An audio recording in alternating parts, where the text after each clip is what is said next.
गुरुर्ब्रह्मा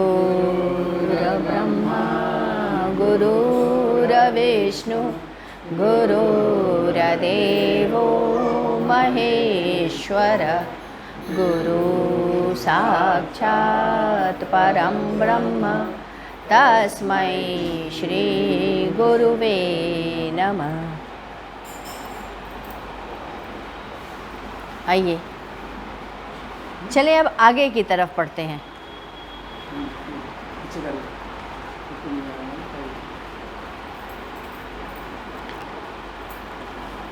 संसार का सुखी बंधन है, दुख तो वासना रहित है। उसके प्रति कहाँ चाह होती है।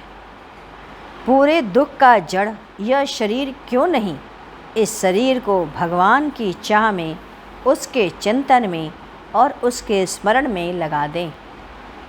समय, मृत्यु और ग्राहक किसी की राह नहीं देखते। मन का क्या भरोसा, मन पर से दृष्टि हटी कि भूल गए हैं मुझे क्या करना। दुनिया जिसे कहते हैं जादू का खिलौना, दुनिया जिसे कहते हैं जादू का खिलौना, मिल जाए तो नचाती है, खो जाए तो रुलाती है। गुरुदेव कहते हैं यह मन ही है जो अहंकार के दर्जे पर बैठाकर हमें अहंकारी बनाता है।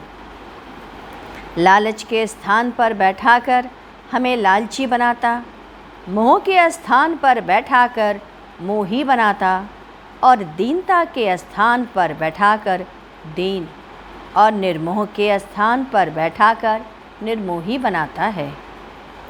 कड़ी दृष्टि सदैव अपने मन पर रखनी चाहिए। कहीं ऐसा न हो कि संसार को देखने चलें और उसी में आप फंस जाएं। कोई व्यक्ति जब पुलिस विभाग में भर्ती हो जाता है तो वह कहता है हम अपना आचरण और व्यवहार अच्छा बना के रखेंगे, परंतु कुछ समय के बाद वही व्यक्ति अपने पैरों से ठोकर मारकर और गाली बोलता हुआ नज़र आता है या कठोर वाणी के साथ अभद्र आचरण करता दिख जाता है। संभल कर देखना दुनिया देखने वाले, तमाशा खुद न बन जाना तमाशा देखने वाले। चित्त एक दर्पण है, उस पर आशा रूपी मैल चढ़ जाने से दर्पण मलिन हो जाती है। अतः चित्त को सदैव साफ करते रखिए। उसको साफ रखने का तरीका ही है सत्संग, शास्त्र को पढ़ना, भगवान के नाम में रस लेना यानी नाम जप करना और उन्हें याद करना। करनी से ही आपको रहनी आती है। जैसी करनी करोगे तब आपको उसमें जी लगेगा और उसमें रह पाओगे। स्वतः तो प्रभु का चिंतन करें, उसमें अपना ध्यान लगाएं, उनके नामों का रसस्वादन करें। प्रभु तो भक्त के साथ ही हैं। संत चोखा तो सूअर का मांस उठाते रहते थे, किंतु साक्षात भगवान को उनके साथ लग करके उनका काम करना पड़ता था। पहले आप में प्रभु प्रेम तो जगे, उसके प्रति लगाव तो हो, तब कहते हैं खुदा को कर बुलंद इतना, खुदा को खुद को कर बुलंद इतना कि खुदा पूछे तेरी रज़ा क्या है। आपकी उपासना स्तुति इस प्रकार हो कि प्रभु भी कायल रहे। प्रभु पर ही अपना सर्वस्व छोड़ोगे तो भय भी किसी चीज़ का नहीं होगा। आखिर उसी के धन से ही तो आप धनवान हैं और उसी के दिए हुए बल से आप बलवान हैं। तो हम चिंता क्यों करें उस वस्तु की जिसने दिया है वही संभाले। एक बार जब भीष्म ने प्रण किया कि कल अर्जुन का वध करूँगा, कृष्ण रात्रि में अर्जुन के खेमे में गए। देखा अर्जुन निश्चिंत हो सो रहे हैं। उठाकर उससे पूछा, कैसे सो रहे हो? अर्जुन ने कहा, प्रभु, जब आप स्वयं मेरी चिंता में लगे हैं तो मुझे तो निर्भय रहना ही है। तुलसी भरोसे राम के, निर्भय हो के सोए, अनहोनी होनी नहीं, होनी होए सो होए। गुरुदेव कहते हैं कि वास्तव में कामनाओं की पूर्ति कभी नहीं होती। कितने ही भोग पदार्थ हमें क्यों न मिल जाएं, इसीलिए कहता हूँ, आप अपने उस घर की सुध लो जहाँ से आपका आना हुआ है। सारी ज़िंदगी, तमाम उम्र निकल जाती है, तब महसूस होता है कि मेरे जीवन का सारा खेल माया ही तो निकला। बाहरी दुनिया का संस्कार स्थूल माया है, अंदर में झीनी माया है, यह तो जान लो। पांचों दशाओं में माया ही माया है, तुरीयातीत तक माया ही है। माया के रूप का पता समझे आते हुए भी समझ में नहीं आता। जब तक देह, मन और बाह्य लोक का जीवन है, तब तक माया का खेल रहेगा। हम सब मरते दम तक भ्रम में जीते रहेंगे, असल समझ में नहीं आती। सुमिरन, ध्यान, भजन सब माया ही है।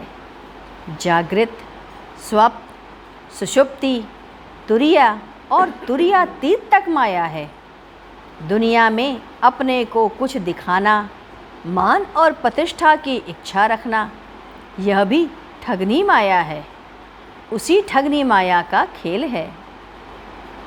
जब तक मनुष्य फंसता नहीं और इसका अनुभव नहीं कर लेता, यह माया छूटती नहीं।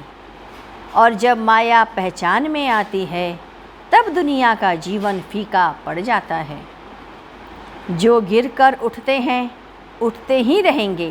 ज्ञान होने पर, समझ पाने पर, पहचान होने पर हम उसे ग्रहण नहीं कर पाते और उसे समझ भी नहीं पाते।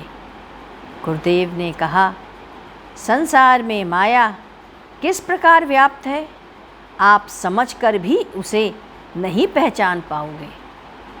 अभी लड़का बड़ा हुआ, व्यवसाय में कदम रखा कि उसकी शादी की बात शुरू। कोई माँ बाप यह नहीं पूछता कि बेटा तेरी रज़ा क्या है, तुम विवाह करोगे या नहीं करोगे। वह बेटे को अपने तरीके से समझा देते हैं। इसके बाद तो और भी झीनी माया का प्रवेश होता है। छोटी माया यानी सूक्ष्म माया प्रवेश करती है।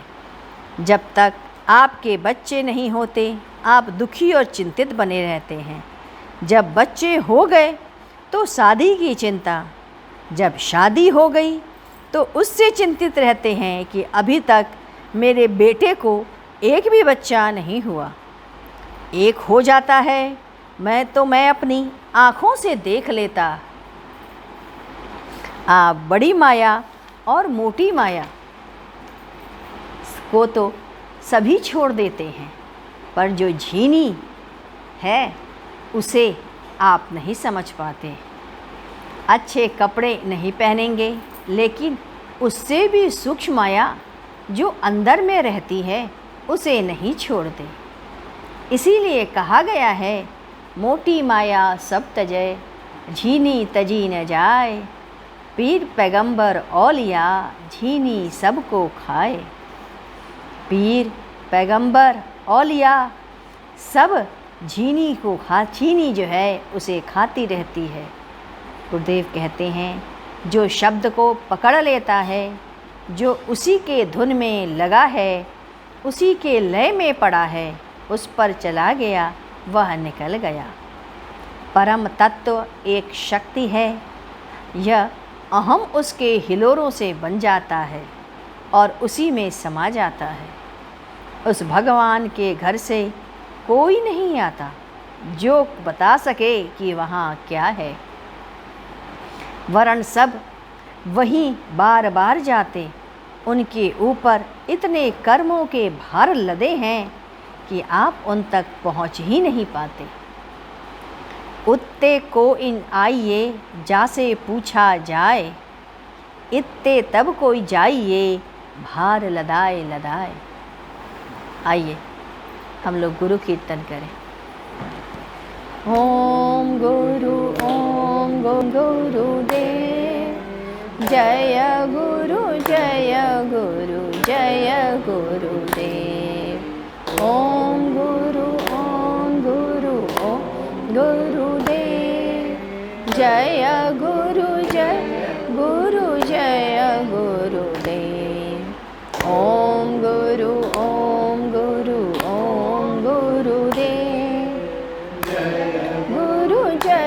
गुरु जय गुरुदेव। ओम गुरु गुरुदेव, जय गुरु जय गुरुदेव। ओम गुरु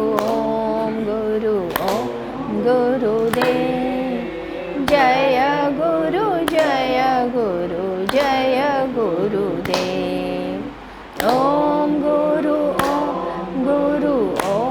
गुरुदेव, जय गुरु जय गुरुदेव।